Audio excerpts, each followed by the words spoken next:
उन्नत कृषि कार्य जिलार 12 जन चाषी पुरस्कृत कृषक कृषि क्षेत्र में उन्नति साधन करने लक्ष्य स्थानीय शहीद स्मृति भवन ठारे क्रेता और विक्रेता कर्मशाला अनुष्ठित हो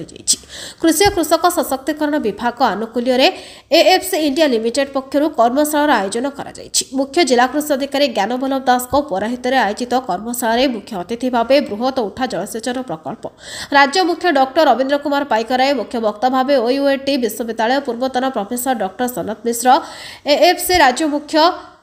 विभुदत्त पाइकराय केंद्रीय कृषि विज्ञान केंद्र 1 मुख्य वैज्ञानिक डॉक्टर संघमित्रा पट्टनायक केंद्रीय कृषि विज्ञान केंद्र 2 मुख्य वैज्ञानिक डॉक्टर दीपक कुमार महांती बृहत उठा जलसेचन प्रकल्प निर्वाही जंत्री रिंकू पुरसेट अतिरिक्त निर्वाही जंत्री लस हेम्ब्रम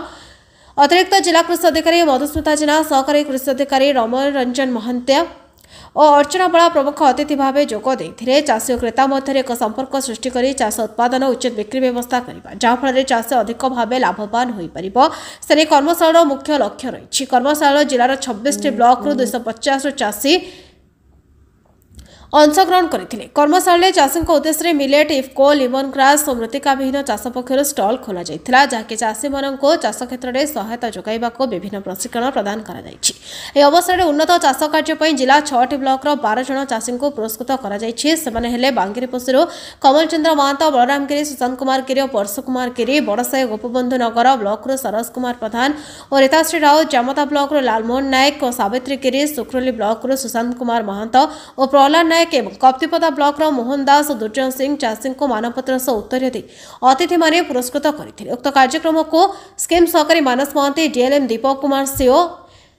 एमएसए रजत कुमार पात्र प्रमुख परिचालना करथिले। नमस्कार मो ना हूँ बुद्धिराम सिंह मु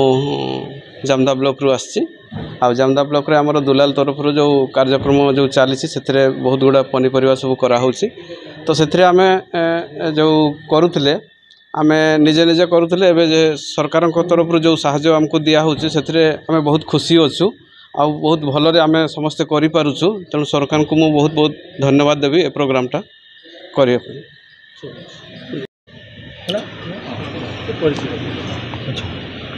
परिचय है मोर मो से ज्ञानवल्लभ दास बर्तमान मु इंचार्ज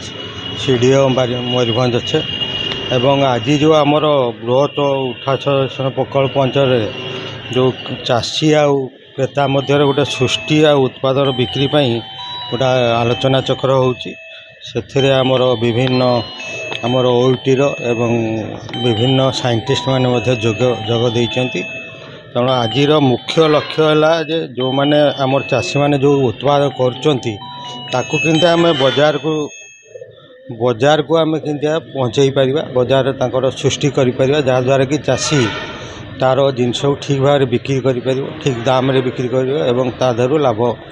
ठीक पाइपर एवं आमर जो 23-24 आमर 6टा क्लस्टर नियाइतला से आम ब्लॉक संख्या नहीं 8टा ए वर्ष 24-25 आम 11टा क्लस्टर नहीं एवं ब्लॉक आम नियाई 16टा तेणु मु आशा करी आज जो आमर कार्यक्रम कराऊँच से आमर चाषी भाई मैंने बजार सुविधा नहीं पारे एवं तांकर जिनस ठीक जगह बिक्री करी उचित मूल्य पाइबे एवं तांकर चाषर उन्नति हो पारे। धन्यवाद। रवीन्द्र कुमार पाइकराय पूर्वतन अध्यक्ष ओडिशा कृषि वैषयिक विश्वविद्यालय भुवनेश्वर एवं मोर अवसर पर मु ओडिशा सरकार जो फसल विविधीकरण योजना रही से राज्य परिचालक हिसाब से कार्य करुच्ची। आज मयूरभंज जिले में आमर गोटे आलोचना चक्र रखा जाइए सेटा क्रेता विक्रेता मध्य संपर्क सृष्टि करवा एवं चाषी भाई मान जहाँ उत्पादन कर उत्पादन सामग्री किभली भाव में बजार में सुलभ मूल्य बिक्री करा जाई परिबो से विषय आलोचना करवा। आलोचन विभिन्न संस्थार लोक मैंने अच्छा आमर राज्य सरकार संस्था एवं बेसरकारी संस्था एवं चाषी भाई माने एवं किछि व्यवसायी बा क्रेता माने उपस्थित अच्छा तेणु आमर ये आलोचनार मुख्य उद्देश्य होची चाषी भाई माने किभली भाव में संगठित भाव में बजार भित्तिक व्यावसायिक ढंग से कृषि करेंगे चाषी भाई माने सेति कले तांकर बजार रे सुविधा रे बिक्री बटा करि परिबे एवं किभली भाव में उन्नत मानर उत्पादन एवं से जो उत्पादन करेंगे किभली भाव में बाजार को लक्ष्य रखिकी आमर जो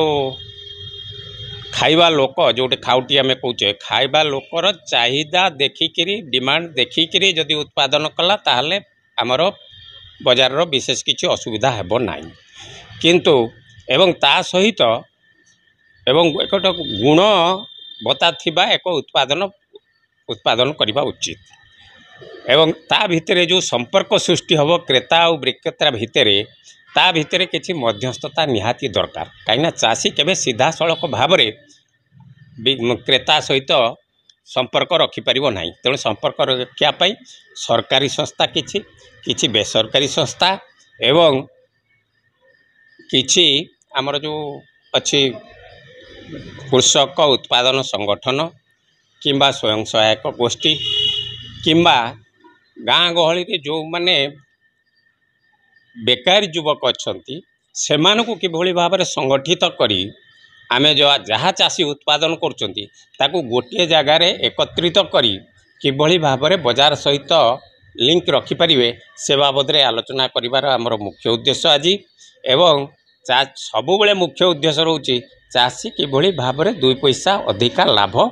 पाऊ तेणु यापाई सरकार विभिन्न व्यवस्था रही उत्पादन रे चाषी मानक प्रोत्साहन दिखाई एवं मार्केट सुविधा पाइबापी बाजार सुविधा पाइबापी विभिन्न सरकारी संस्था एवं बेसरकारी संस्था को मध्य आमे ग्रहण करिचे एवं से किभली भाव में सेटा कार्य करिवो एवं चाषी 2 पैसा लाभ पाइबो से आजिर कार्यक्रम मुख्य उद्देश्य। मयूरभंज घासरा मेहरा रिपोर्ट नायवती टीवी।